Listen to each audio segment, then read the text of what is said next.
So we're here again with Breaking News Publishing Inkers podcast. Today we have Justin Wiggins, and I cannot wait to get into this because Justin is from the mountain lands of North Carolina. I just have to know more about that. How did you manage to work your way into the mountains of North Carolina? Hello, Christopher Clausen. Thank you for having me on your podcast. I certainly appreciate it.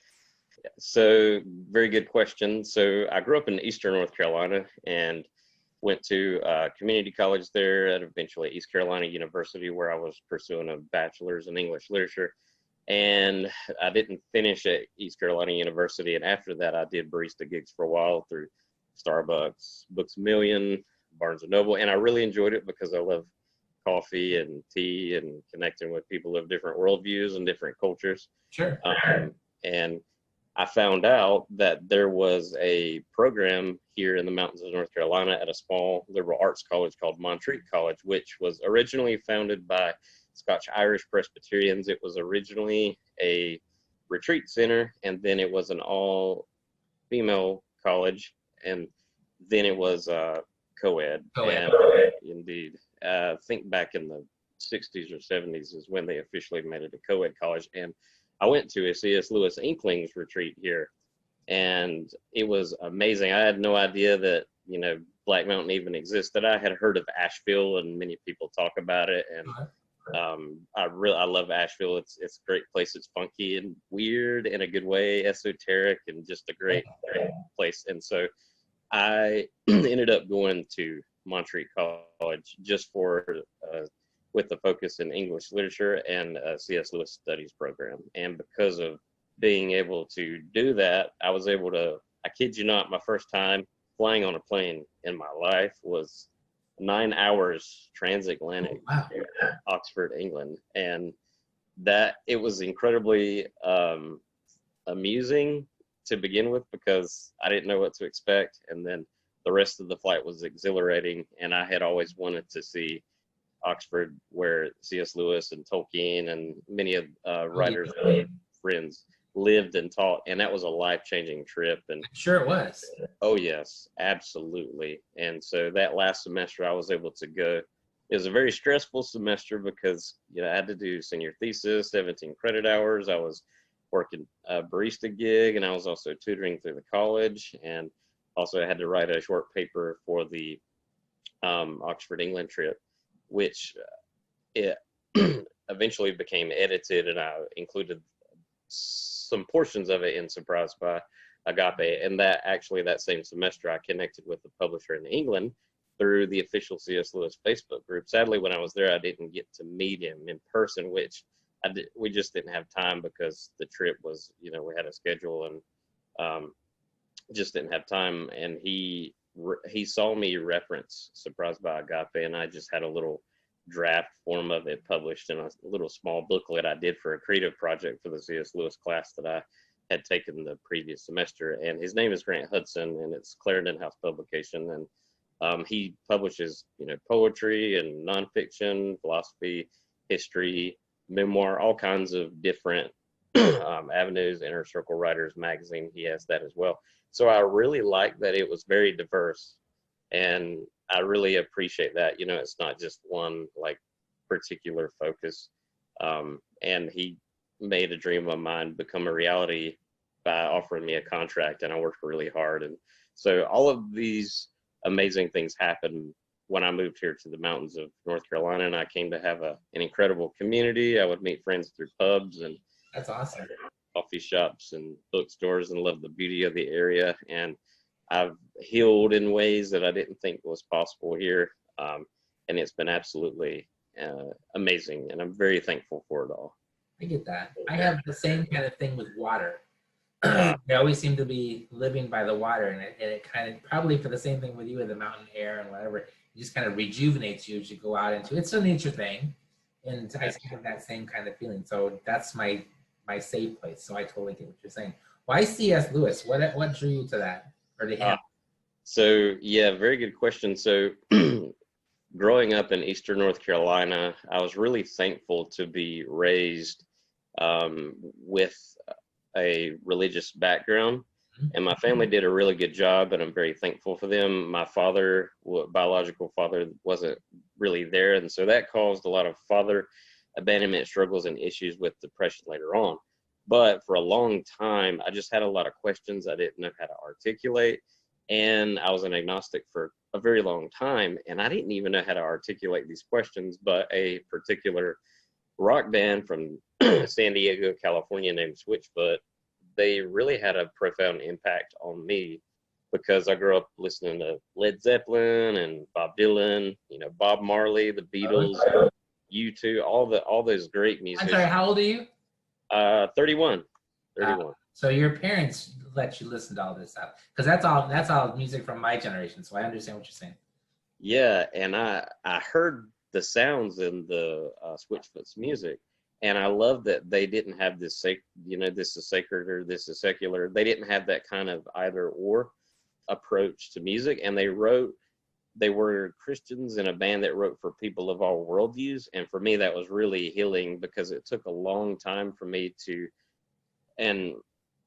unlearn a lot of the theology I was taught. And I wasn't even aware, from a very young age, ideas could be smuggled into your mind, and you take that as gospel truth. And then you get older and you explore philosophical questions and ask questions, and you think, wow, there's such a diverse world out there. And so the lead singer, John Foreman, he has these solo projects that he does. It sounds a bit similar to maybe Bob Dylan, Simon and Garfunkel, or more modern musicians like the Avett Brothers or the Head and the Heart, Mumford and Sons. And I really liked his honesty, and he would cite C.S. Lewis many times. And growing up, I wasn't a huge reader. I read books like, Where the Red Fern Grows by Wilson Rawls, and The Giving Tree, books like that are iconic and that many people grow up. But I had no knowledge of the Chronicles of Narnia or,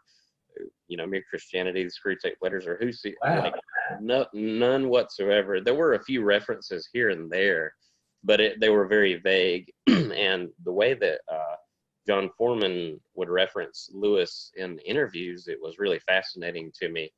And I thought, okay. And I remember I was listening to an acoustic performance that he was playing of a song that they wrote for the Prince Caspian movie called This Is Home, and he kept referencing Lewis. And I thought, well, if he's had such a profound impact on this musician's worldview, then he must be worth checking out. And absolutely. And then I still have it, actually. I got it, oh goodness, probably 12 or 13 years ago, the one in volume set of the Chronicles of Narnia.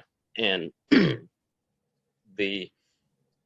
one of the most, I remember very vividly the very day and the very moment and the very hour when I read the creation story in The Magician's Nephew. And I know people use different words for these kinds of experiences, the transcendent or the numinous, or the German word is Sehnsucht.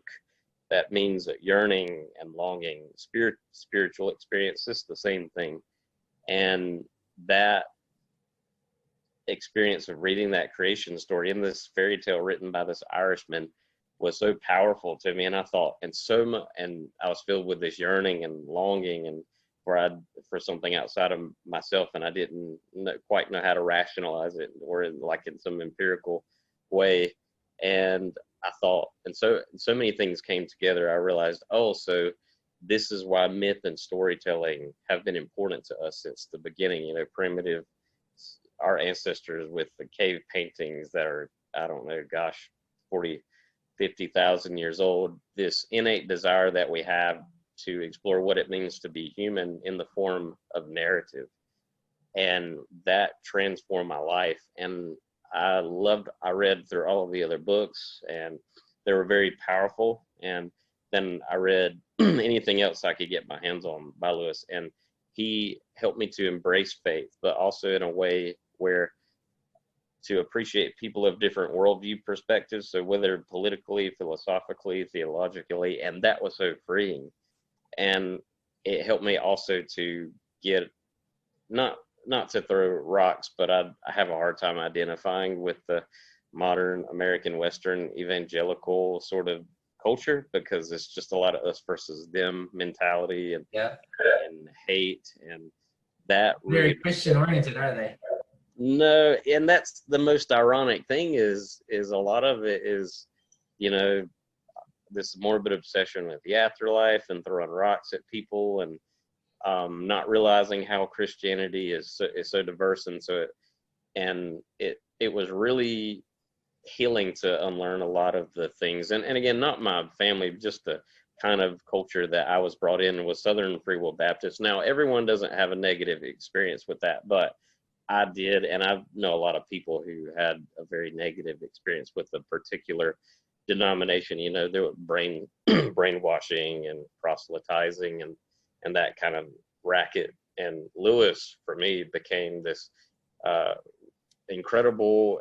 I really appreciated the fact that he lived out what he believed. He respected people of other worldviews, and I thought that is a very wonderful way to live one's life, to coexist, if you will. And I thought that is great, and then I embraced faith because of his influence, and then he led me to writers like Jane Austen and the Bronte sisters and Robert Frost and William Butler Yeats, and Aren't they awesome? oh, I know, just amazing. You know, Shakespeare and Chaucer and the old myths like Writers David. that we forget about. Oh, I'm sorry. Writers that we forget about. I know, absolutely, and also, you know, more modern writers like Neil Gaiman. He's one of my favorites. He's great. Maya Angelou. Just so many writers. And what I found amazing about him is he was so widely read, and he leads you in J.R.R. Tolkien, another example, and he gave me also a love for myth, and he helped me to find my voice as a writer, when before the writing that I wrote was it's quite a strong word to use, but it was basically drivel, and it was so bad. But he helped me find my voice, and it was great to be able to, you know, I would meet other writers through coffee shops or pubs or through friends, and it was a really rich experience. So his writings literally changed my life, and I thought, okay, I want to pursue as a vocation writing, even if my day job might be something that's different, as many writers, you know, have sure, that similar experience. And so those are a few different reasons why C.S. Lewis will always be my favorite writer. That's cool. Indeed. That's a circle that you went around in, but I love the way that you did that. Thank you. Absolutely. Cool. Absolutely. Right. So tell me about your book. So Surprised by Agape is part memoir, and also the influence of C.S. Lewis on my life. The theme of agape love in his writings and what that meant to him, and the influence of George MacDonald, who was, sadly, he's not very widely read, but he was friends with Mark Twain and Walt Whitman and Emerson, and quite a Renaissance Scotsman in his own day, and an amazing fantasy writer and poet, and quite an incredible thinker ahead of his time in many ways. And another reason I wrote it was for awareness for suicide prevention and people that have struggled with issues with depression and trauma. Nice. Because growing up in I don't know if I know it's different in different places, but as you know, there's still a lot of stigma and the absurd stoic mentality of pulling yourself up by your own bootstraps, which is a delusion, you know. And I wanted to try to capture what it was like for me when I went through a dark night of the soul that was related to father abandonment struggles that caused 2 unfortunate suicide attempts and hospitalizations. And it was quite intense, and it was not easy to write about, and it's not easy to talk about. And of course, you know, people, they can jump to assumptions or throw out labels, but I found that writing about it was a great healing experience, and it'll absolutely, and it was really freeing to connect with other people who have been through some kind of trauma or anxiety or PTSD. And I know people have different ways of finding healing and hope, and so one of the reasons that I wrote the book was for that. I wanted to write it in a way that Buddhists, Hindus, Muslims, pagan, Jews, atheists, agnostics, Christians, whatever the person's worldview, that they could read it and resonate with it and not think, oh, this is like some kind of proselytizing or, kind of agenda behind that. And it's been really incredible to have people tell me that they resonated with it in some way, or they found it helpful or an enjoyable read. And another reason I wrote it was to express gratitude to Lewis for his impact on my life and to my community as well. I'm sure you have quite a diverse, community through Breaking Oh yeah. Publishing, which is great. And that's what I found with Sweetie Cat Press, at which Pritza J, she had posted about your, and I thought that was a delightful thing. And so, and also it was something that I always wanted to do. And I never thought that the book would see the time of day. I thought it was wishful thinking, but I kept editing and revising, and finally, I finished it, and I couldn't believe this publisher in England gave it the time of day. And then after that, it was a great honor to have, his name is Dr. Don King. He's a really humble guy, and from Virginia Beach, and he's been at Montreat College for about 50 years. And I was terrified of his critique, but it was good. He had some very good things to say, and he endorsed my book as well as two other friends named Carolyn Curtis, and she helped edit a book called Women in C.S. Lewis, which is a really fascinating book of essays. And another friend who's a Scotsman named David Jack, and he translates the Scottish novels of George MacDonald into English from the Doric, which Doric isn't. He corrected me on this. I thought Doric was a dialect, and he said in his Scottish accent that it was it's a language in itself. So it's been an absolute honor, and having the opportunities to do podcast interviews and this with friends, it meant quite a lot. I felt like I was part of the C.S. Lewis Inklings community, and then it gradually I would connect with other like publishing companies and other writers, and I would endorse their book and read it, and that's the right thing to do. Absolutely, share their podcast, or spread the word of mouth about promote their business, their podcast, their music, their books. And I love that, and I love bringing people together, that human connection and community. And so those are different reasons why I wrote it. And one of the most meaningful experiences that I had was last year in February. I was able to do oh no, that was 2020. I'm sorry. Got that wrong. It kind of all just melted together, doesn't it? No, in the roaring 20s that we're living in, as it's been called, weird times. But February, I was able to do a book signing at Barnes & Noble that I was working at the time. That's nice.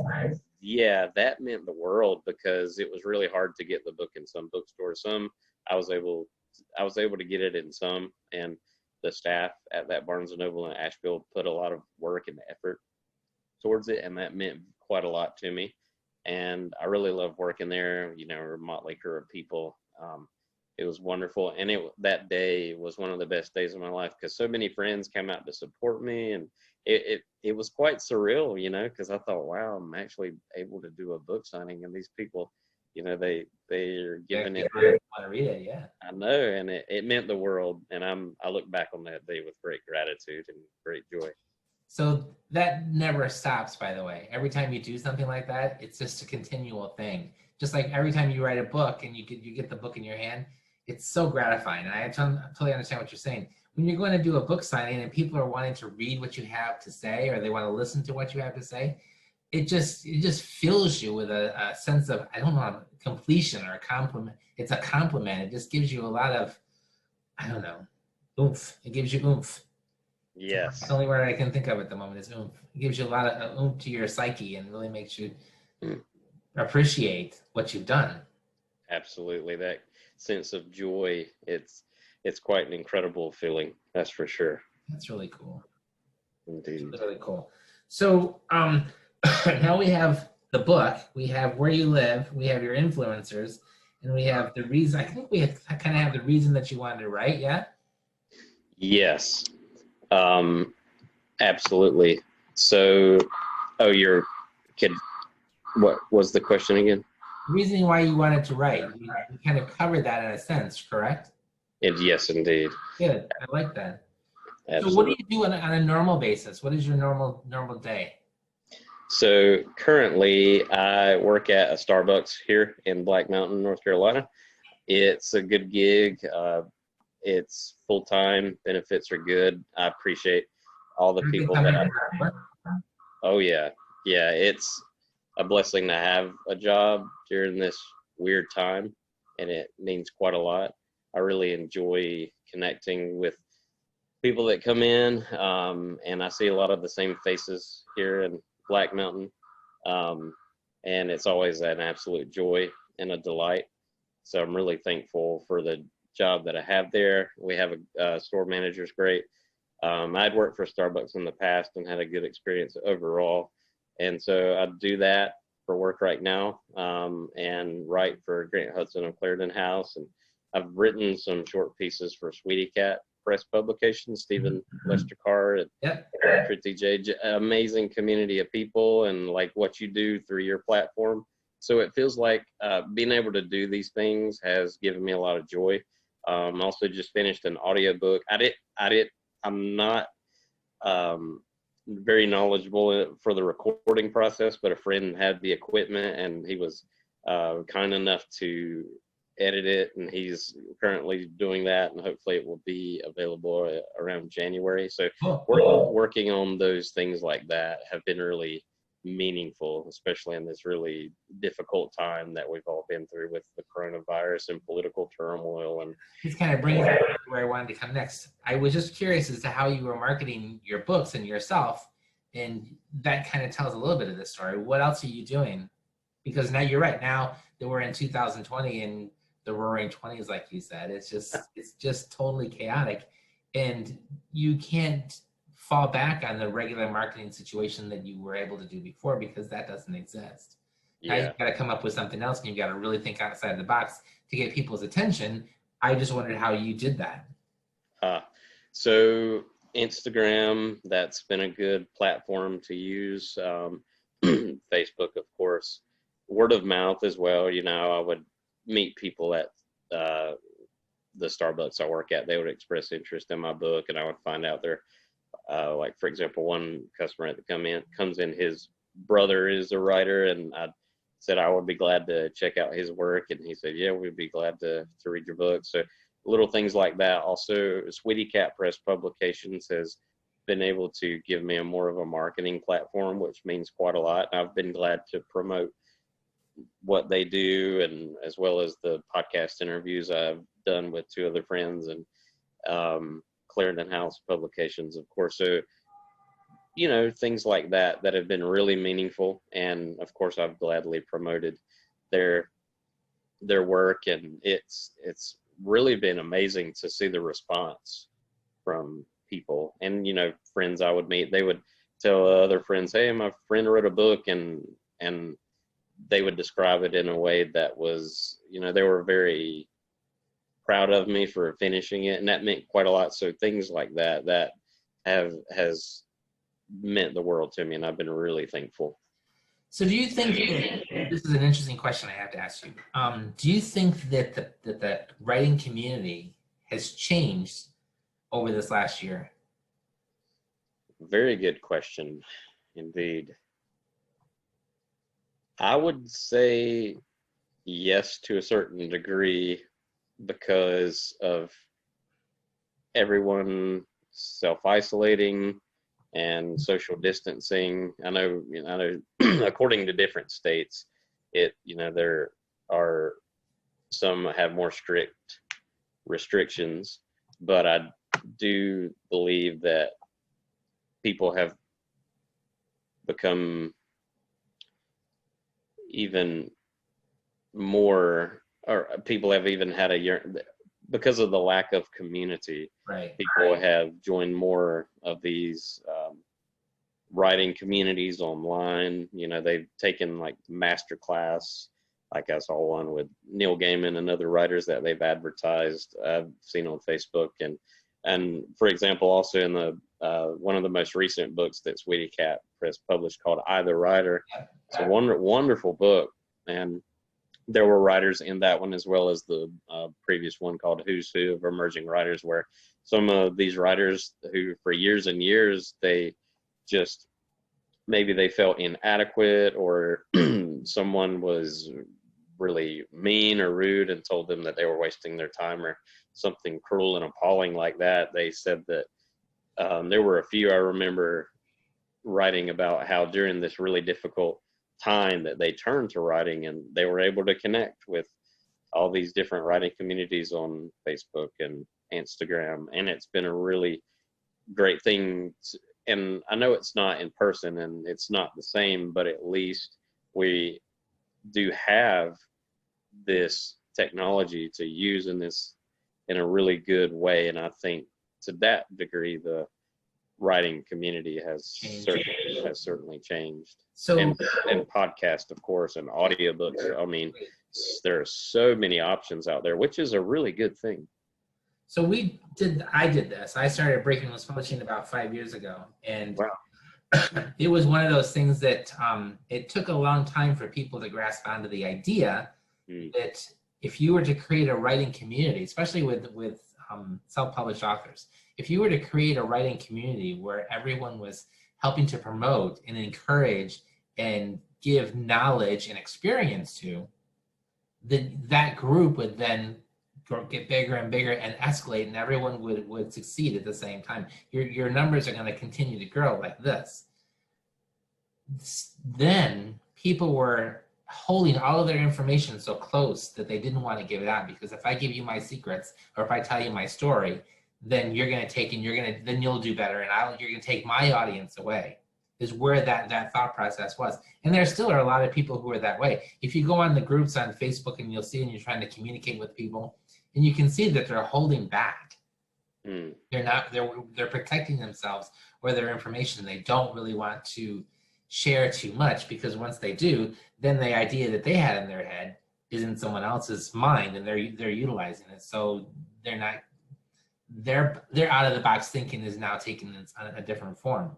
So it's interesting to me to watch that now, where the people who are coming together at Breaking Loose Publishing are actually starting to get it. And then there are other publishers like Sweaty Cat, like you say, who are starting to pick up on it too, and to say, if we would just all do this together, we would be a lot better off than what we are. You can't depend on Simon & Schuster to take your book. You've got to find the people who will. And people who publish their books by themselves, self-publishers, fine, that's more power to you if that's what you want to do. But when you consider, and I don't want to use the word team, but that's exactly what this is. We're all a team. We're a writing community. If you put your book inside of that, people are going to lift you up, and you're going to have 190. I have 190 authors. You're going to have 190 authors who are helping you promote your book, as opposed to just yourself. So that's where my question came from, was how have we changed in 2020 from people who are holding themselves so close to now realizing, oh, I have to venture out. I have to give up a little bit. I've got to start getting into the community so that people know who I am. It's going to be better for me in the long run. So. Indeed. And that's amazing.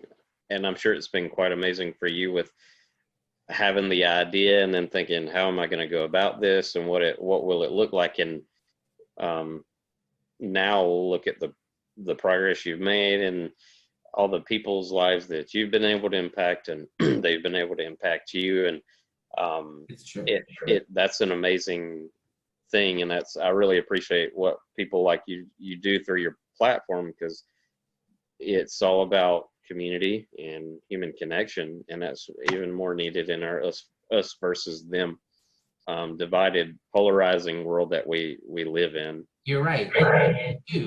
And you may agree with this. Artists and writers and musicians or whatever are extremely sensitive people. So when you put that position on them, where you're bringing them down, it makes it harder for them to lift themselves back up again. If you're going to bring them in, welcome them into your community, you've already given them a sense of hope, and they're going to do better. We don't, at Breaking Loose Publishing, we don't say no to people. We could possibly say not yet, because maybe your story isn't all that great right now, or you need to work on because your character doesn't have the same name as it did in the beginning, or there's a space in between page 145 and 185 that doesn't make a lot of sense, so you've got to fix that, or your spelling is bad or whatever. But those are the reasons why we don't say no. We say, let's help you fix this. These are the things that we noticed. And then you're bringing that person back up and saying, okay, I get that. How can you help me fix this so that we're going to get this book out? As opposed to someone you're submitting to another publisher and they just give you a rejection letter, and then you have no idea why or what to do next, and you're just kind of floundering in the water, wondering what you're supposed to be doing. It just doesn't make sense to me. If you're not going to help that person, what good are you to them? I know what you said reminds me of, you might be familiar with it, but when Madeline L'Engle submitted A Wrinkle in Time to some of the most well-known large publishing companies back in the 60s, oh goodness, I think she got numerous rejection letters. And I'm sure, and that's such an amazing, timeless book about so many valuable things about what it means to be human. And of course, she ends up winning the Newbery Medal Award in '61, and that's as you were saying, that's the negative thing about the large publishing companies, that I know a lot of them do a lot of good, and you have to be fair, but also at the same time, there are so many prolific, talented, brilliant writers that have their own unique voice that they don't give the time of day because they don't see it have a dollar sign along with what they want to do with the agenda. And it's really great to see all these different, like what you do in Clarendon House and Sweetie Cat Press, other publishing companies out there, podcasts and bookstores and et cetera, that just who are turning the publishing industry on a dime and saying, no, enough of that. This is how we're going to do it. And you can have all those big people if you want to, but this is going to be better off because all those writers who you said no to, we're going to lift them up and we're going to say yes. Everyone, and just like you when you got your first book published, how did you feel? You were elated. So yes, doesn't everyone deserve that? Yes, you're absolutely right. I honestly, before that, I felt a bit embarrassed about calling myself a writer because I didn't have any tangible. I had a few things published in online, but I didn't really have anything tangible, and I felt almost inadequate. And when I held the first copy of my book in my hands, that was one of the best days of my life, and it's something I will always look back on with great joy. And I love hearing that same experience from other people, whether they just released an album or a book or had a poem or a short story published in an anthology. It's cool. Yes. It makes you feel accomplished. It absolutely does. Absolutely. And what's cool about it is that even I've had 6 books. So even I'm working on book 7 and 8 and 9 and 10. Yeah. But even on book 6, I was like, look this is cool. This is number 6. This is a cool thing. I'm hanging it up and look at what I got here. And you got to you have to be excited by that. I mean, think about it. Writing a book is an amazing accomplishment. It really, really is. Indeed. Everybody says I could write a book, and then who sits down to do it? Granted, there are about 10 million people on Amazon who do, but still, the point of it is there's a lot of people who would like to do it, and they just don't either find the time or they give up. And the people who don't now have a piece of themselves that they can offer someone. Absolutely. That's a really good question right there. How much of yourself do you put into your writing?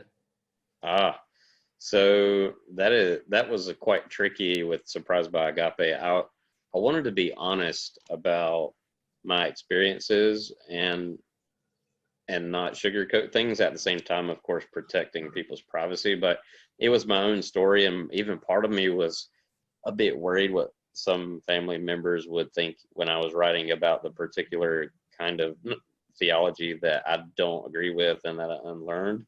And when I came to embrace faith in a way where it was my own journey, and fortunately the response from them was great, and I thought that's really wonderful, and that I felt like they supported me. But at the same time, it it was not easy writing about the really dark night of the soul and what led up to that. And there's some quite intense parts that I felt like it was good to include, because it's just one thing to say, yes, I went through a dark night of the soul. Well, that's boring. People want to know what it was like, right?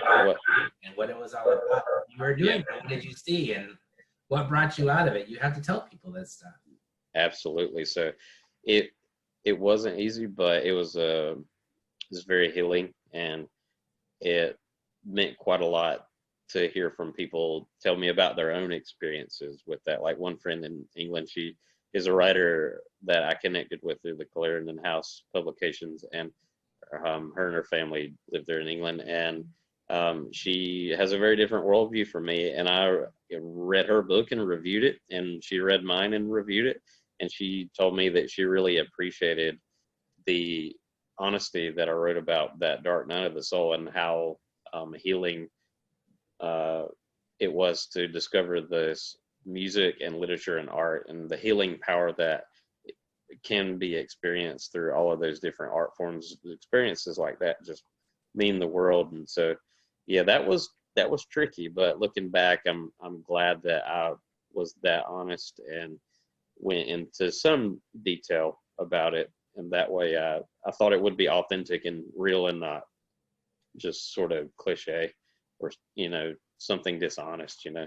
So you finished it and you put your book out, and your family and your friends, do they just gravitate to it? Do they want to read it because you wrote it, or do they want to read what you wrote? Do you know what I'm saying? Because for example, when I wrote my first book, there were friends and family who actually went out and bought the book just so they could see if I was writing some family secret or something. Oh. They were afraid that I was going to tell all of the family little stories. And it wasn't necessarily about that at all. It was all more about just a story that I came up with, and I inserted myself in it. So I wondered, with you, did people actually go to get your book because you wrote this book? Or did they go to get this book because they were curious as to what you were writing about and whom? So fortunately, they were curious to know why I wrote it, and they had the desire to read it, and not just because, like, for example, my nana or my uncle or my aunt, hey, my nephew, my grandson wrote this book, and I'm gonna buy it but not read it. Fortunately, they really sincerely wanted to read it and give it the time of day, and that meant the world, as well as my friends. And fortunately, most of my friends have a similar appreciation for music and literature and art, and so that meant quite a lot. Instead of sort of, oh yeah, I'll buy your book, and then 5 years later, hey, did you ever read Surprised by Agape? No. So what was their experience with that? Did they read your book, and did they like it, and what did they have to say about it? Absolutely. Your grandparents and your aunts and uncles and such. Yeah, family members did, and that meant quite a lot. And one of the most meaningful experiences was when my mother read it, and I was a bit anxious about what she would think, but she said she really enjoyed it, and said that she appreciated me being honest about my own story, and how I ended up in a good place with where I'm at in life right now, and that meant the world. And the other friends that read it, some in fact had come to the book signing at Barnes and Noble, and they said that they could relate to it, and that they appreciated the honesty, and of course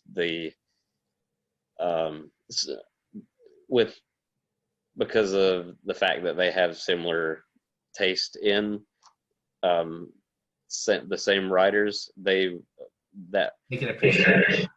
Yeah, absolutely, and that made them want to. It gave them the desire to read it, and so that meant quite a lot. And one friend in particular, though, I thought he would give it my book 5 stars, but he was quite intense and severe in his feedback, but in a good way. He said bits of it were repetitive, and perhaps so. So it's been interesting to hear. He gave it 3 out of 5 stars, and that meant quite a lot. And he wrote a review, I think, a few days before my birthday on Goodreads, which meant a lot. And that coming from him, that That was good. That yeah, I'm glad he at least gave it 3 out of 5 stars. So reviews are kind of um, okay, fine. Okay, fine. Well, if that's what you think, fine. I'm going to give you an example. I had someone read I had a group. They were a reading group, and Oh, they had a book club, and they read the book, and they asked me to come and talk to them about it after they were done. And so I did. Everyone seemed to like it, and they told me what they liked about it, and they told me what they didn't like about it, or what they were confused about. And then there was one guy who didn't. He's like, "Well, I didn't like it at all." And I'm like, "Okay, can you tell me why?" And he said, "Well, I didn't like the way that you didn't finish your sentences." And I said, specifically, can you? And his response was, "Well, when someone would this say they would, do you want to come with, or did you go with, or do you want to go with?"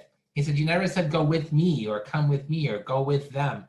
And I said, "So where are you from?" And he said, "Well, I'm from Texas." And I said, "And you say y'all?"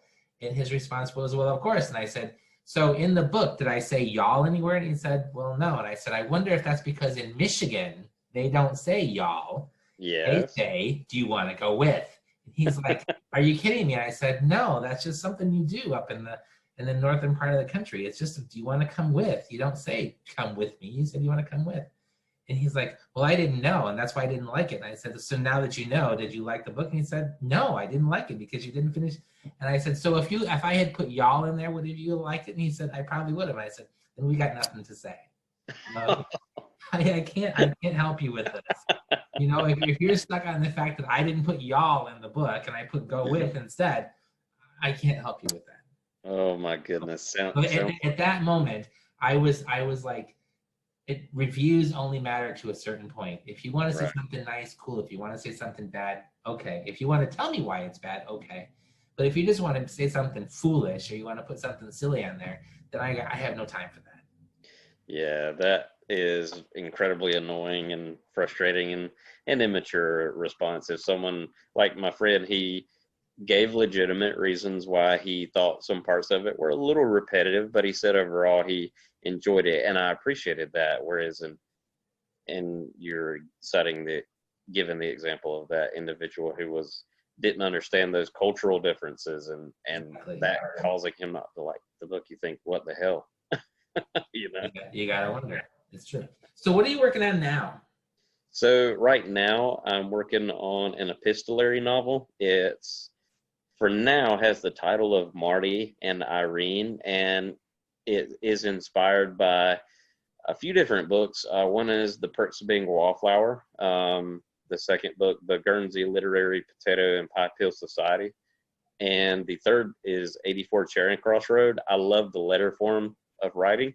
Mm-hmm. And I had the idea about a year ago, and I wrote it as a short story, and it wasn't that good, and it needed a lot of work. And then I started editing and revising, and it's been really meaningful. So it's about this Irish musician named Irene and this American writer named Marty who go through a lot of trauma and pain, but they also are able to they connect, and they're able to collaborate artistically, and they're able to help each other through their trauma and pain. So there's a love story element that I want to be honest and true, as love is a emotions are You're right. good, but you can't trust them.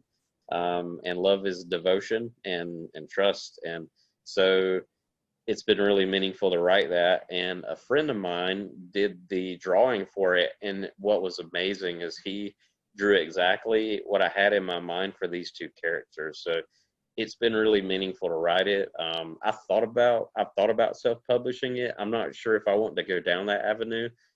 Just from reading different pieces in some of the Sweetie Cat Press publications about people who have self-published, maybe after they had their first or second book published by a different publisher, they've had pretty good success. And I thought, it might be quite fun to just do it once and to see where it goes. So I'm still debating about that right now. So that's been really good to work on.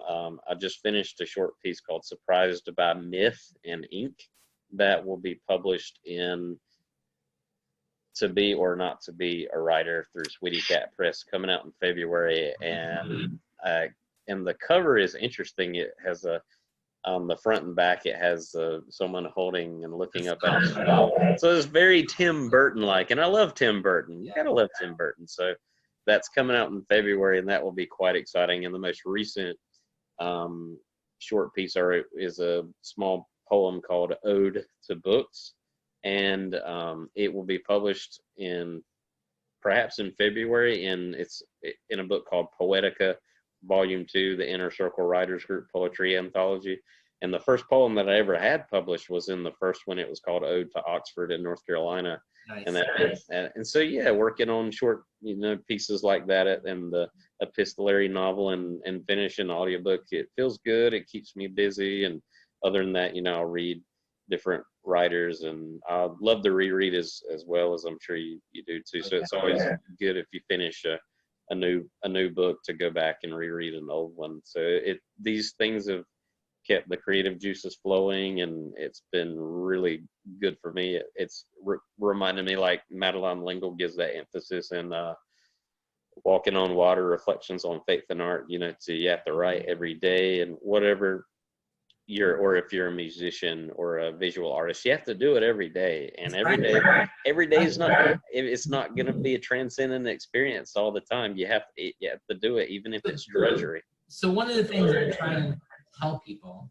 about this whole writing thing and book thing is, one, if you have a book, now you have a product, therefore you're a business, and you have to try and sell this book, and you have to treat yourself as a business. But two, since this is a business, this is also your job. And if you were to go to another place and you were to work there every day doing the same thing over and over and over, sooner or later you'd get really good at it because you're doing it over and over. If you don't write every day and improve your writing and your experiences and your knowledge and share that and try and figure out how you can get the things to go from your head to your heart and then back out into your hands again, it's not going to work. I mean, your writing is never going to be changed. It's always going to be the same, and you're not going to grow in any way. So you have to look at this as a job. This is my life now. This is what I do.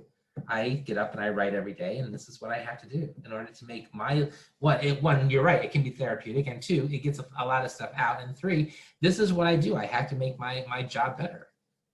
Absolutely. Yes. One of the most, besides Madeline L'Engle's book, Walking on Water, Annie Dillard's The Writing Life was phenomenal, and I really love that. And she has a really interesting, I don't want to box it in and just say it's a stream of consciousness type prose, but in that she writes very poetically and poignantly about the discipline of being an artist. And that book was one that from very early on meant quite a lot, and I love going back and rereading that one. So one of my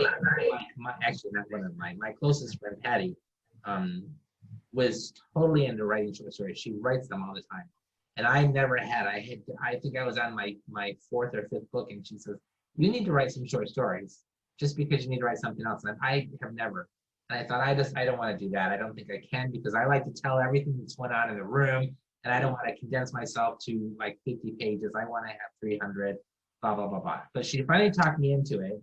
And it kind of, I want to know if this is the same for you. It kind of like tweaks you a bit to say that I have to tell my entire story in this amount of pages or in a short amount of pages. And I have to get it all in there somehow. And it all has to sound good. So every word now is important as opposed to just writing what you have. The movie that's going on inside of your head. Yes. Short stories. Is this the same situation for you? That has been true to my experience, because before I'd tried my hand at fiction in the past, and it was not very good, and I just despaired in regard to it. But when I got the idea for the Marty and Irene epistolary novel that started out, the short story draft was quite bad.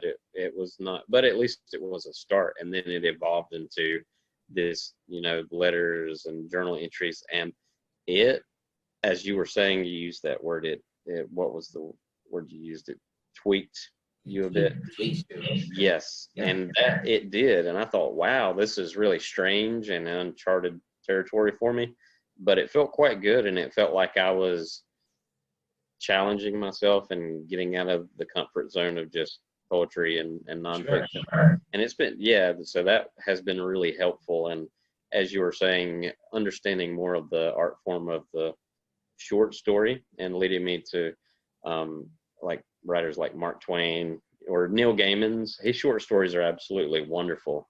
And I thought, wow, as you were saying, in just a matter of, if it's 4 or 5 pages or 20 pages, the amazing joy that you can put in a story, whatever the theme, whatever emotion you come up with, yes, to all be in there. Yes. In those 5, 20, 50 pages. Yeah.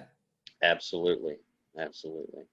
Well, I have to tell you that while she was trying to do this, to tell me to do the short story thing, one of my responses to her was, all of my books are short stories, Patty. And she's like, I don't understand.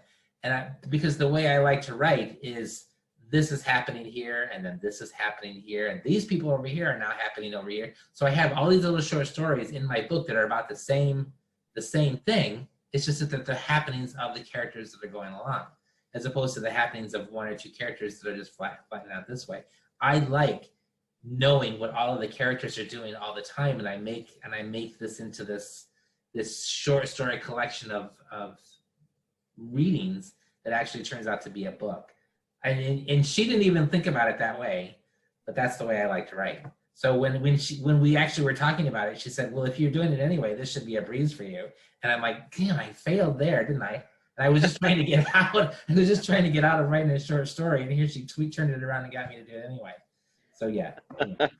Yeah, it's interesting to hear people's different perspectives and how it can challenge you as a writer to go into different areas that you never thought that you would write in, and you think, wow, I can actually do this, and you make progress with it and yeah, see the result. And that's a really wonderful place to be, because you're, as you know, you're constantly growing as a writer and learning new words or synonyms and just challenging a different way to say something than Yes. normal, Yeah. or a different way to mean something without having to actually say it the same way all the time, or to pick up different language styles or accents or interpretations, and realizing that people call different things a different word. Cigarettes would be a really good example, what a cigarette is in different countries as opposed to what it is now. Indeed. So, it's you have to kind of do that and figure things out. Right.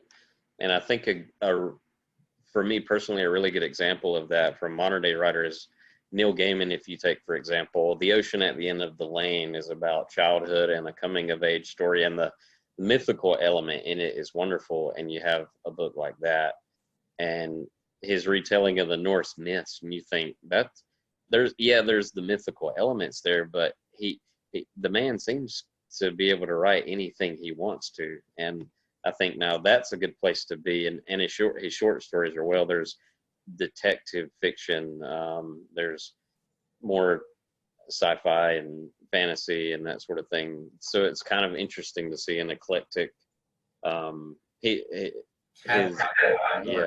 absolutely. Or like what he co-wrote with Sir Terry Pratchett, Good Omens, Well, and too, it's really nice to see that people are putting work out that's not cookie cutter either. And I hate to say this, but what was your name? It's just J.D. Rod and somebody else. But there's a few larger authors that that their stories are all, boy comes out, boy has trouble, boy finds girl, girl has trouble, boy and girl meet, they do okay, boy and girl break up, and then boy and girl get back together again, and they go on their merry way.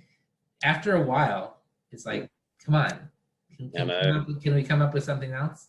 Yeah. And I like it when people are actually stretching it to say, a love story doesn't always have to end well.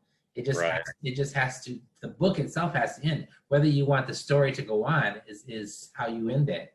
And if it doesn't, if they don't get together, then they don't get together. It's just the way it is. But that doesn't mean that the story ended badly or the romance ended badly. It just means that particular romance, it went through its term.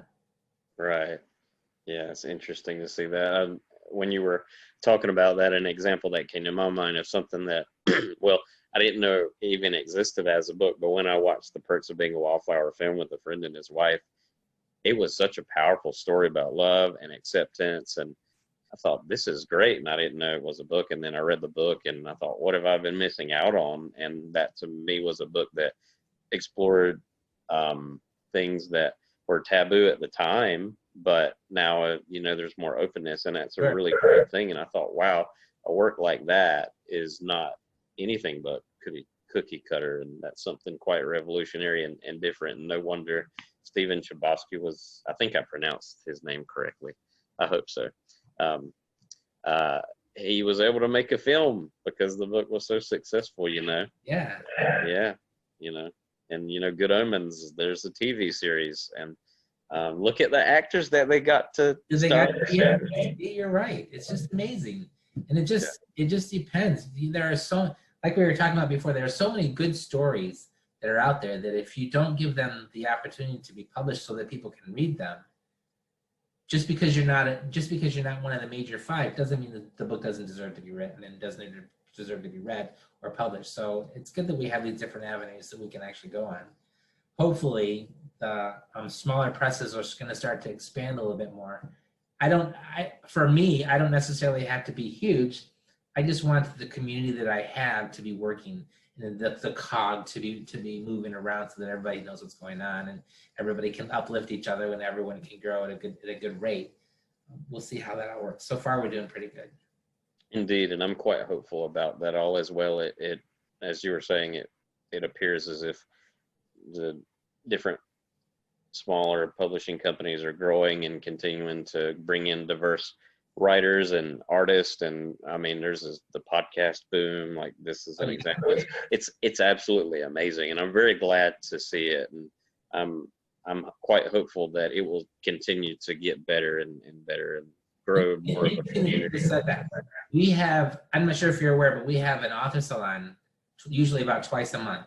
And the last guest that we had was from the UK. Her name is Victoria Benian. Yes. And she's amazing. And she has this company over in the UK, and it's Author SOS. And she's gearing everyone towards, you need to get on the podcast. This is where this is going. People are sitting there reading. They're learning more about you. It's a great way to market your book. Excuse me. She told us all about what they did and then the media kit that you need to put with it to make sure that you can get into someone big so that you really have a good experience with this and you're kind of really showing off your work. And the people that I had on the show or who were there contacted me later and said, I had no idea. I mean, she had a graph that showed they were down here and now they're way up here, and this is what the future is. And my response to them was, this is 2020. I mean, look at what everyone's having to do. Where do you expect them to go? You can't have book signings, and you can't go somewhere and have a reading so that people can listen to you. You can't gather anywhere. You have to get yourself out there somehow, and this is the best way. So Here we are. Yeah, that's incredible. I was actually listening to a bit of that podcast, and I thought it was fascinating, all these different avenues she was talking about, like you were saying, and that's incredible. So who knows, how many writers heard your interview with her, and how that it just brings in more people, and allows more of the community to grow larger, which is a very good thing. Yeah, that's the plan. Anyway, well, listen, thank you very much for coming. This has been awesome. This went very quickly. I didn't expect it to go so fast. So thank you very much for being with me. And where can we find your books? Tell everyone. So if you Google Justin Wiggins Clarendon House Publications, it will send you to my writer's page that Grant Hudson created. And there is a Kindle version through Amazon, and the paperback is through Lulu, which is another publishing platform that Clarendon House uses. So yeah, Google Justin Wiggins Clarendon House Publications, and it will come up. Cool. All right then. You have a wonderful day. You Thank too. you very much for coming. And come back again, okay? Absolutely. Thank you for having me on the show, Christopher. No problem. See you later. Thank you.